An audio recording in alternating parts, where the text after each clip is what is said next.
रूस और यूक्रेन की जंग में एक और कड़ी जुड़ गई है। यूक्रेन ने रूस पर अब तक का सबसे बड़ा हमला किया। ये बात और है कि यह हमला फौजी नहीं बल्कि इक्तिसादी चोट है। जेलेंस्की ने यूक्रेन के रास्ते यूरोपीय ममालिक को रूस से होने वाली गैस की सप्लाई को रोक दिया है। जेलेंस्की ने इस फैसले पर कहा कि रूस को वो यूक्रेन के खून से अरबों की कमाई करने की इजाजत नहीं देंगे। रूस की कंपनी गैसप्रोम ने गैस की सप्लाई बंद होने की बात कबूली है। गैस सप्लाई रोके जाने के फैसले से स्लोवाकिया समेत यूरोप के कई ममालिक यूक्रेन से नाराज हो गए हैं। दरअसल गैस की सप्लाई स्लोवाकिया के रास्ते से भी होकर गुजरती थी, जिसके बदले उसे भारी भरकम रकम मिलती थी, जो अब उसे नहीं मिलेगी। जेलेंस्की के फैसले के खिलाफ स्लोवाकिया ने यूक्रेन को अपनी बिजली रोकने की धमकी दे दी है। ऐसा नहीं है कि जेलेंस्की ने यह कदम अचानक से उठाया है। करीब एक साल पहले ही उन्होंने यूरोपीय ममालिक को अपने इस फैसले के बारे में बता दिया था और कहा कि सर्दी से निपटने के लिए वो कोई और ऑप्शन का इंतजाम कर ले। हंगरी, तुर्की और सर्बिया जैसे कई ऐसे ममालिक हैं जो काफी हद तक अभी भी रूसी गैस पर डिपेंड है।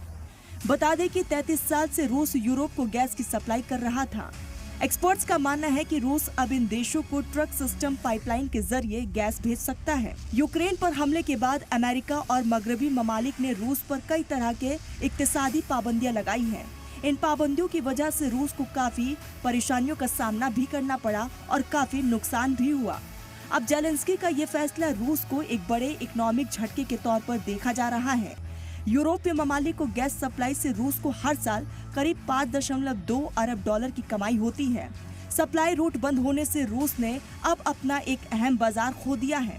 गैस सप्लाई लाइन मुआहदा खत्म होने से यूक्रेन को भी माली नुकसान होगा, क्योंकि ट्रांजिट फीस के रूप में वो रूस से हर साल 800 मिलियन डॉलर की कमाई कर रहा था।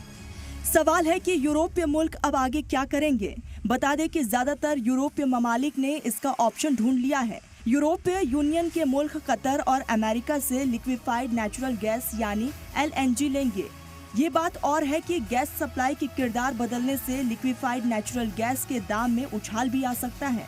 जाहिर है कि जेलेंस्की के इस फैसले से यूरोपीय यूनियन के अमीर ममालिक पर तो इसका खास असर नहीं पड़ेगा, लेकिन मोल्डोवा जैसे कई ऐसे देश हैं जो यूरोपीय यूनियन का हिस्सा नहीं है, उन्हें ज्यादा दिक्कतों का सामना करना पड़ेगा। ब्यूरो रिपोर्ट, सलाम टीवी।